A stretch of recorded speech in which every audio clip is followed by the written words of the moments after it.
Hey, this is Chris from Rekkid Talk, and I'm here to tell you that 2023 is dead and over. It's now 2024, so we need to find new places to find records. We need to find new records to listen to. But let's reminisce on the year 2023. So I'm going to tell you about some of my favorite records from 2023, and just a quick caveat for you that if your favorite record doesn't appear on my list, it possibly means that I haven't heard it yet. I honestly haven't heard most of the records that came out in 2023, but it could also mean that I just don't like it as much as you do. And so comment down below. So, first of all, I'm going to talk about my three favorite records from 2022 that I didn't hear until 2023 and probably would have made my list last year if I'd heard them a little bit sooner. No particular order. We've got Introducing the Melons. And so this is kind of your indie pop band. This is something I heard about from Sam the Vinyl Douche. It's very much kind of in his wheelhouse.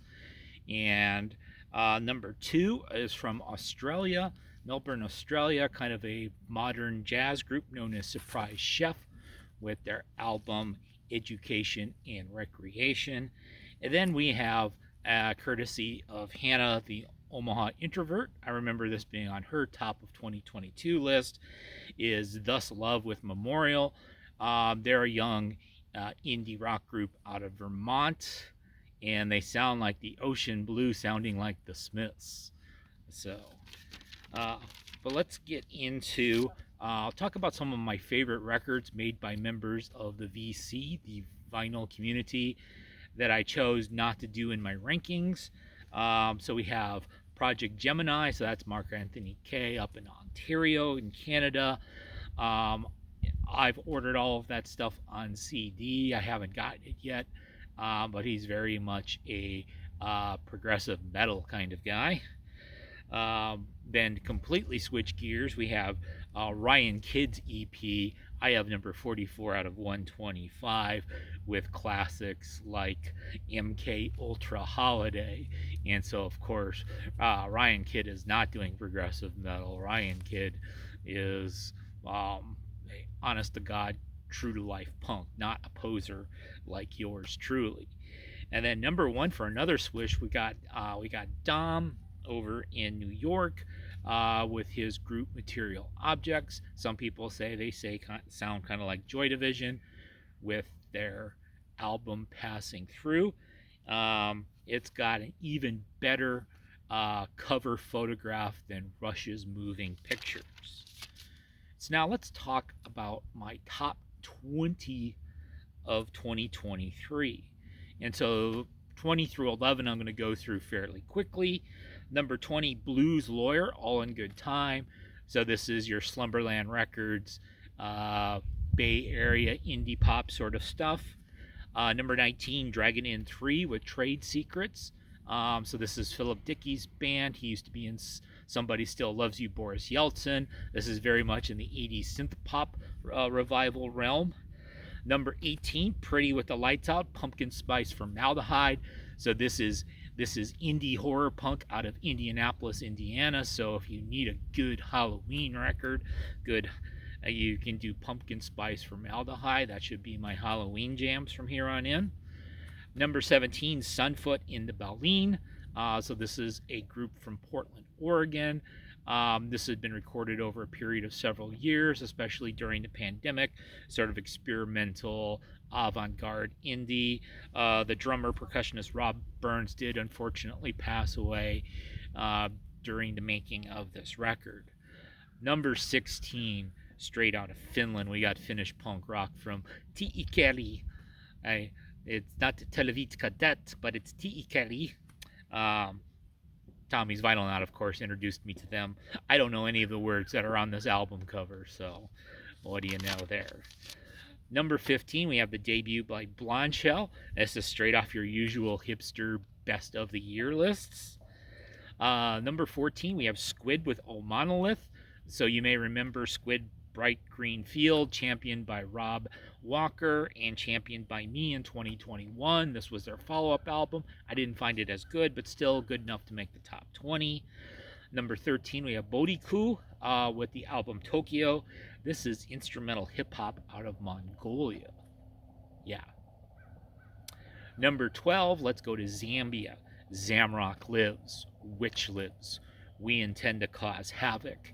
And so the surviving members of Witch, along with some newer European musicians and some of the current Zambian musicians, did their album Zango. And number 11 is the Salt Collective. This is kind of a power pop supergroup. So it's the French group Salt. It's got members of the DBs and guest stars like Juliana Hatfield, Matthew Sweet, and Richard Lloyd with their album Life on Propeller Sound Recordings. Not the last you'll hear of Propeller Sound Recordings. Let's look at some birds.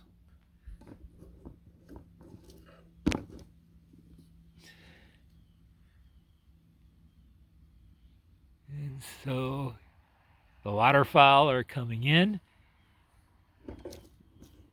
And we'll get back into our top 10 records of 2023. Number 10, Obey Robots, 1 in 1,000. So this is Laura Kidd, who is an English singer-songwriter. She's gone under a couple different names. A couple years ago, I championed her album by pen friend Exotic Monsters. She also used to make records under the name She Makes War. So this Obey Robots is a collaborative project between her and a guy named Rat. Rat was the guitar player for Ned's Atomic Dustbin, and you haven't heard anybody say Ned's Atomic Dustbin since like 1994. Number 9, the Dart Snake Oil. So this is Garage Psych Women on Alternative Tentacle Records, and they've got the Farfisa organ going. Best album of the year featuring Farfisa. Number 8 might be cheating. Gogol Bordello's Solidaritine.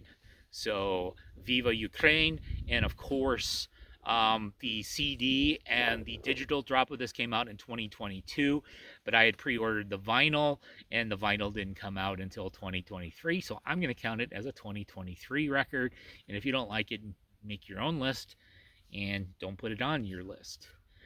Number 7, a Mexican psych in Espanol. We've got Los Mundos with El Vivo Descende el Centro de la Tierra.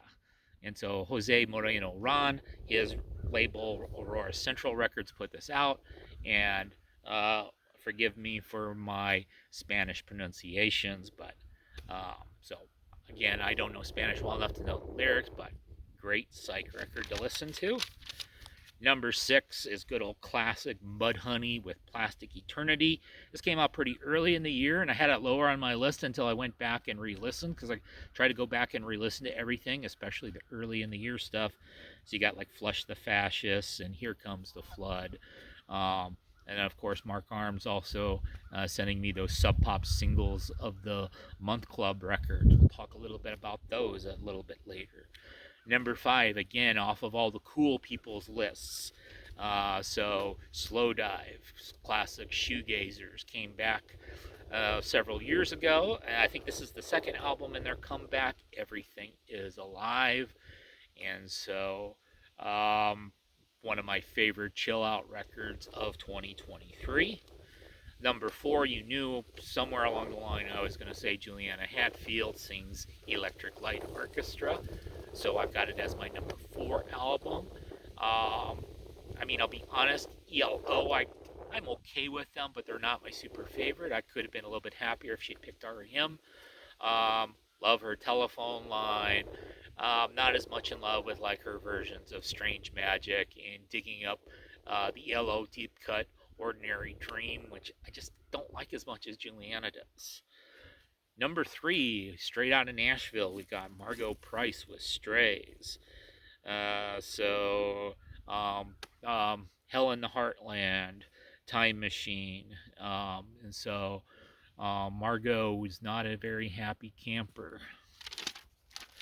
Number 2, jazz record of the year, Natural Information Society with Ari Brown, Since Time Is Gravity.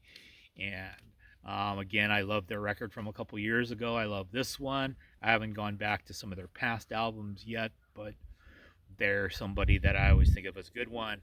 And then my number one album of the year, John P. Strom, Someone to Look Forward to.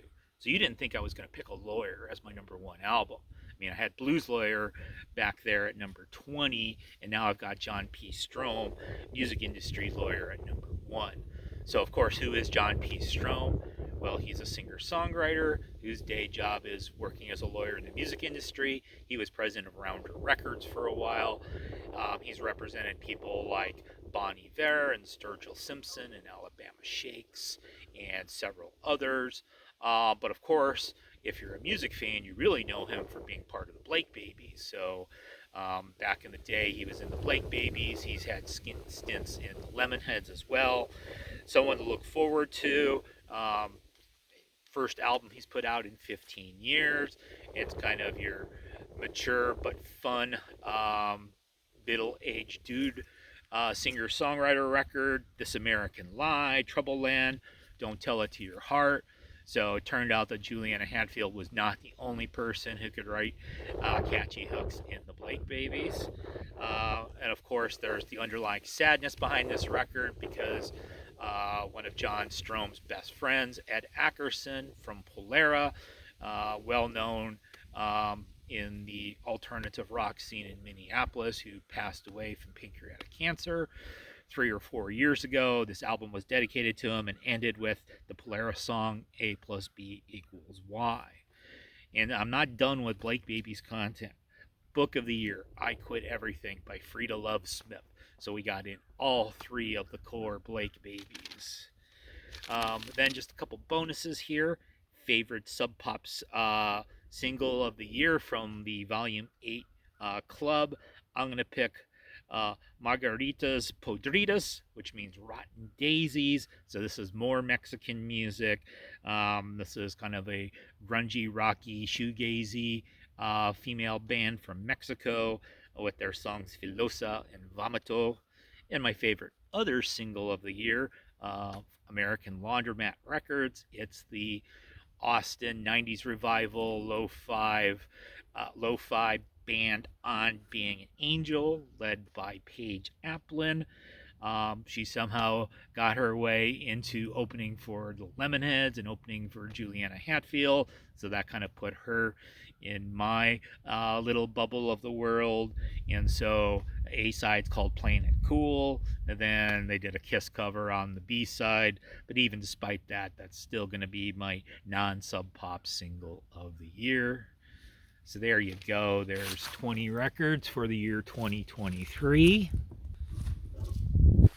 And go back and look at some more birds before we go. And we'll give you a forest shot.